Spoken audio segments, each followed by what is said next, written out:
दोस्तों, स्वागत है आपका सारथी केमिस्ट्री क्लासेस में। मैं कृष्णा कुमार आप लोगों को केमिस्ट्री पढ़ाऊंगा और आज हम लोग देखेंगे इस टॉपिक में, इस वीडियो में 11th का second chapter atomic structure. Atomic structure पढ़ना बहुत ही जरूरी होता है। क्यों? इस चीज को पहले हम लोग देखेंगे, उसके बाद टॉपिक की बात कर लेंगे।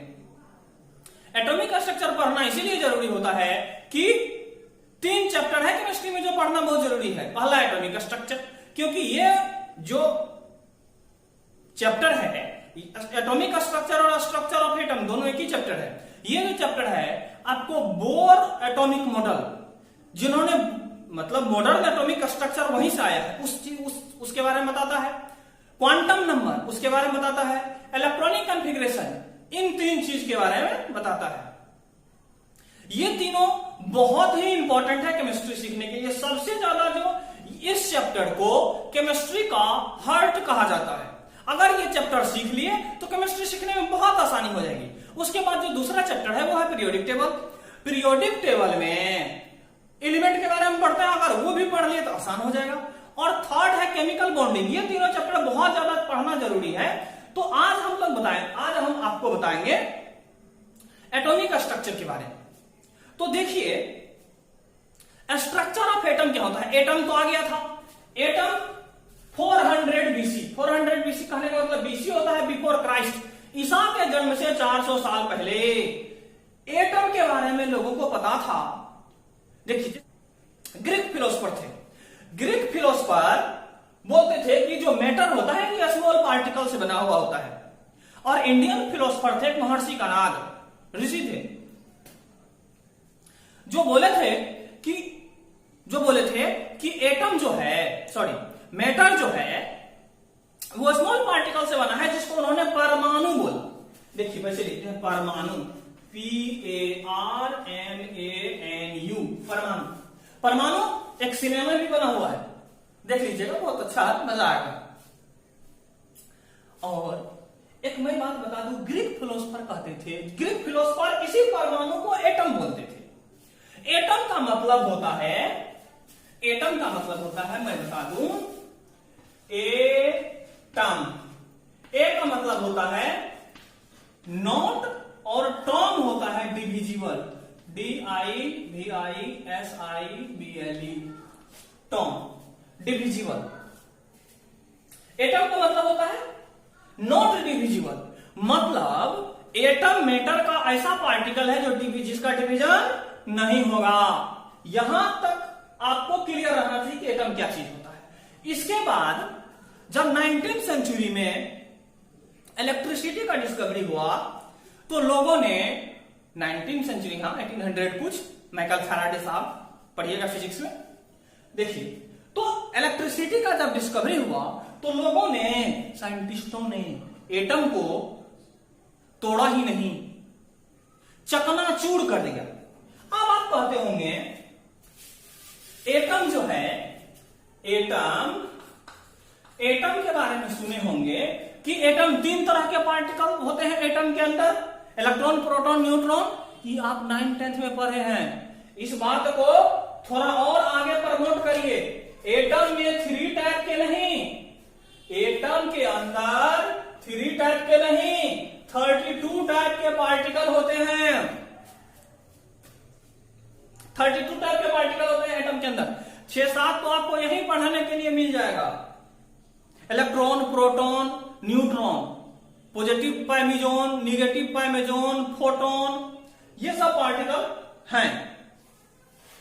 अब देखिए, अब इसमें हम लोग देखते हैं डिस्चार्ज ट्यूब एक्सपेरिमेंट पढ़ते हैं, कैथोड रे के बारे में पढ़ते हैं। इतना जानकारी जरूरी था तभी आप समझ पाएंगे, अदरवाइज समझने में दिक्कत होगा। और एक चीज देखेंगे, देखिए डिस्चार्ज ट्यूब एक्सपेरिमेंट को हम लोग आज देखेंगे, कैथोड रे को देखेंगे। डिस्चार्ज ट्यूब एक्सपेरिमेंट कहता है, डिस्चार्ज ट्यूब में कुछ नहीं होता है। देखिए, एक ग्लास का ट्यूब होता है और उसमें 2 इलेक्ट्रोड लगे हुए रहते हैं।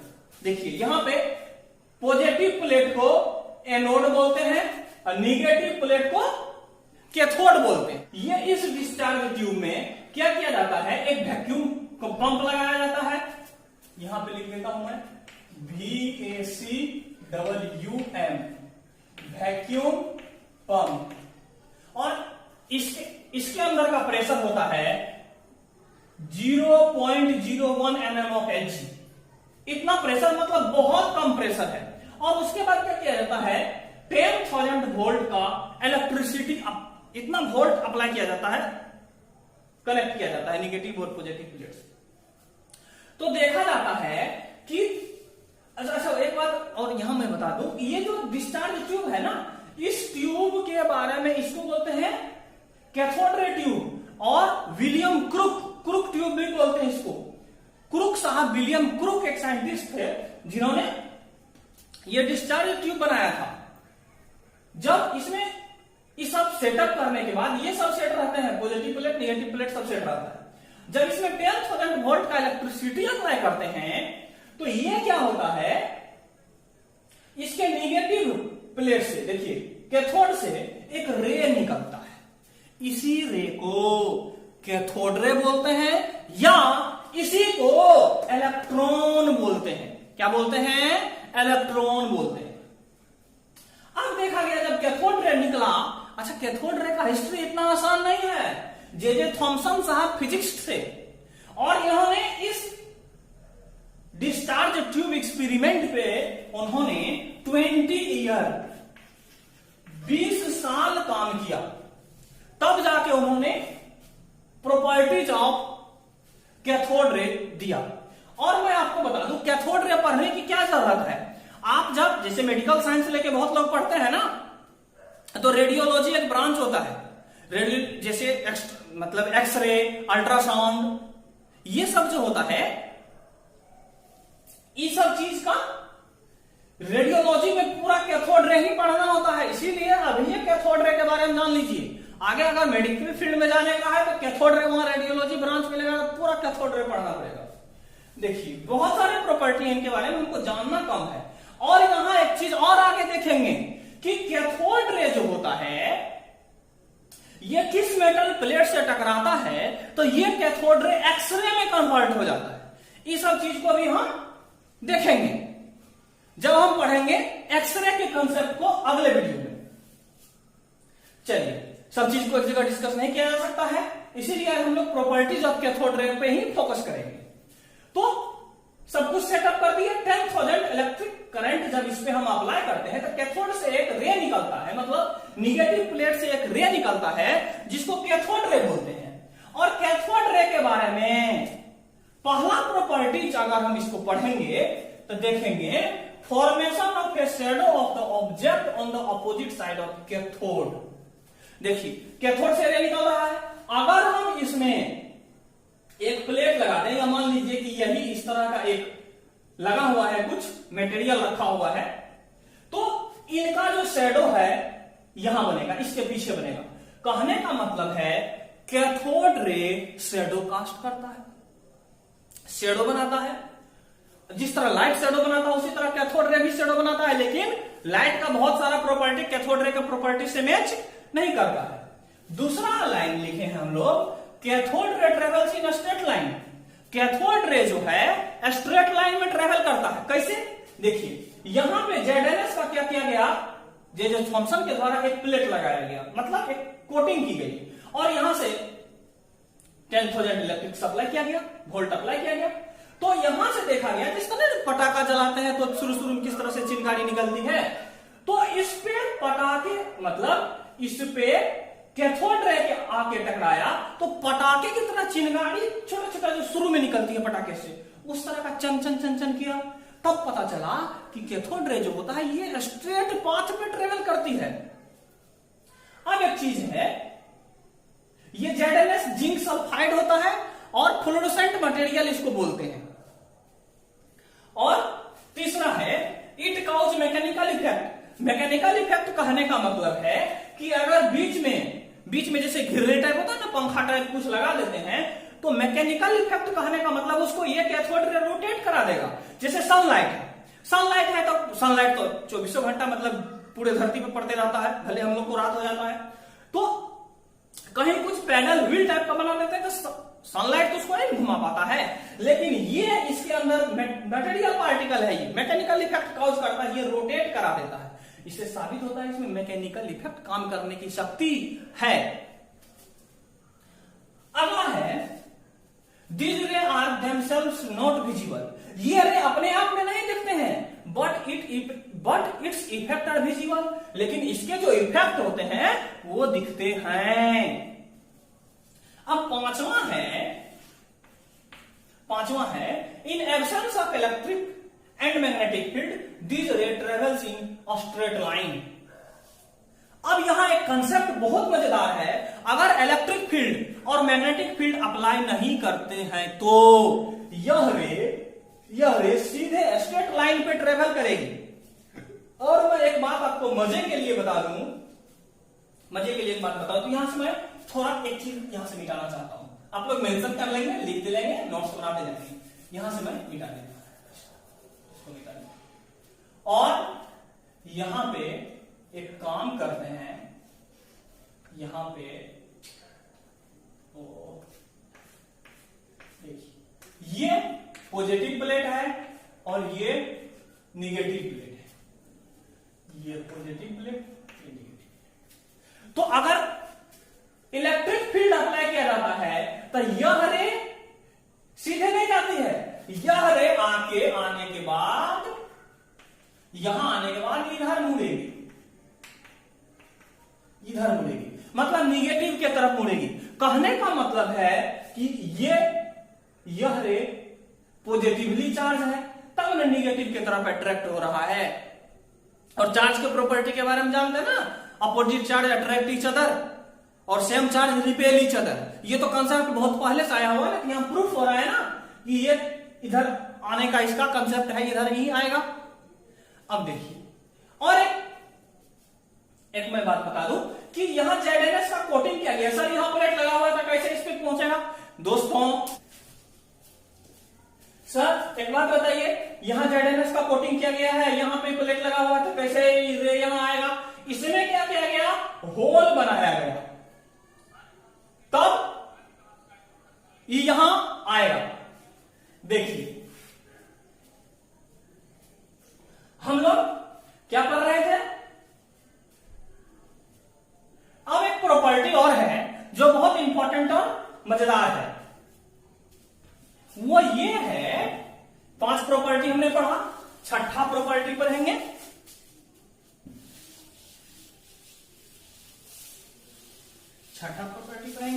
और 7वां प्रॉपर्टी देखेंगे। 7वां प्रॉपर्टी सबसे मजेदार और इंपॉर्टेंट है। छठा प्रॉपर्टी है जब कैथोड रे पे मैग्नेटिक फील्ड अप्लाई किया जाता है। जब कैथोड रे पे मैग्नेटिक फील्ड अप्लाई किया जाता है तो ये मैग्नेटिक फील्ड के परपेंडिकुलर डायरेक्शन में जाता है। मैं आपको एज्यूम करने के लिए बताता हूं। देखिए यहां मान लीजिए कि एक कैथोड रे ट्यूब है, इस तरह का, इतना मोटा एक्चुअली नहीं होता, इतना मोटा होता है। तो कैथोड रे ट्यूब है, इस पे आपने क्या किया, ऐसे करके इस तरह वाला चुंबक आता है ना, मैग्नेट, उसको आपने अप्लाई कर दिया, जिसपे एक पे निगेटिव मतलब एक पे साउथ पोल और दूसरे पे नॉर्थ पोल है। तो मैग्नेटिक फील्ड मतलब मैग्नेट ऐसे, तो मैग्नेटिक फील्ड ऐसे। मैग्नेटिक फील्ड अगर ऐसे तो ये रे 2 डायरेक्शन में जाएगा, एक ऊपर जाएगा, दूसरा नीचे जाएगा, किसी भी डायरेक्शन में जा सकता है, मतलब मैग्नेटिक फील्ड के परपेंडिकुलर जाता है कैथोड रे। और यहां लिख देते हैं छठा, परपेंडिकुलर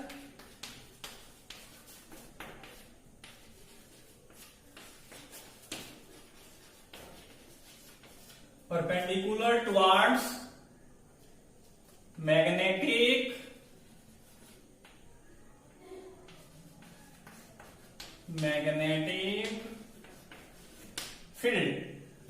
फील्ड के परपेंडिकुलर जाता है।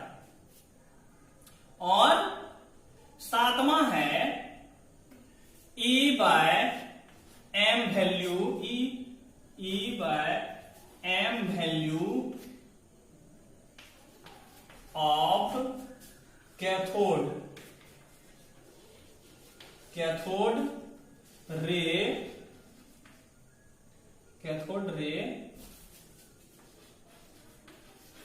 Are fixed.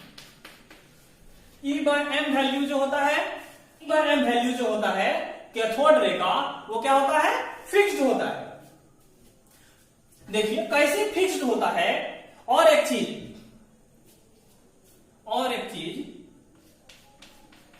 properties of cathode ray does not depends on which gas is present in discharge tube। कौन सा गैस डिस्चार्ज ट्यूब में भरा हुआ है, इस बात से कैथोड रे के प्रॉपर्टीज पे कोई असर नहीं पड़ता है। और देखिए एक चीज है कि, और एक बात और मेंशन करने वाला है, इस बात से भी कैथोड रे पे कोई फर्क नहीं पड़ता है, कैथोड रे के प्रॉपर्टीज पे, कि ये जो इलेक्ट्रोड लिए गए हैं ये किस मेटल के लिए गए हैं। और हमने इसमें एक चीज E/m वैल्यू को फिक्स बताया।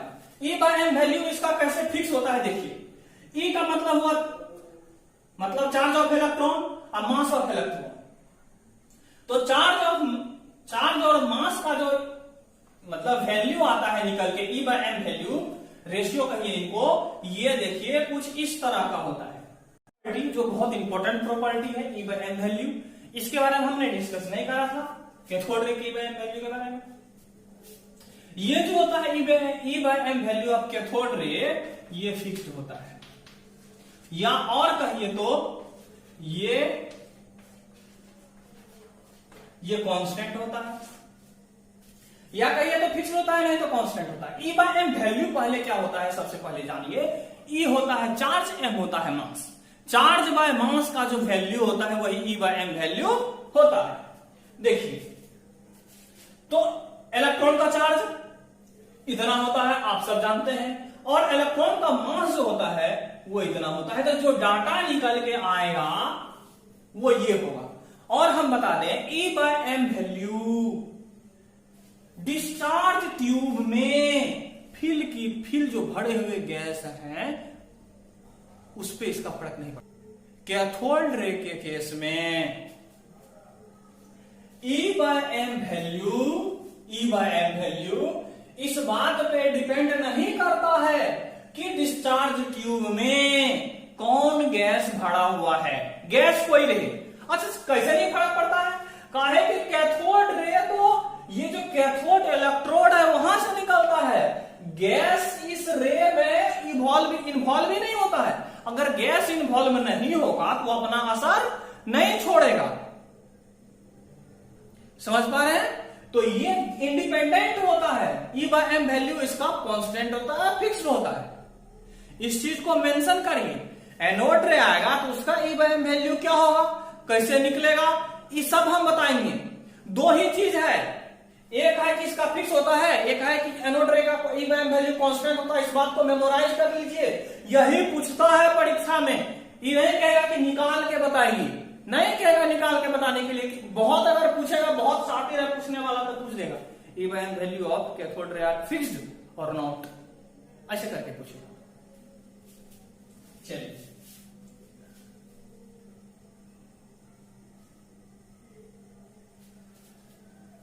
आज हम लोगों ने एटॉमिक स्ट्रक्चर में कैथोड रे को डिस्कस करा, और इसमें हम लोगों ने देखा कि कैथोड रे क्या है,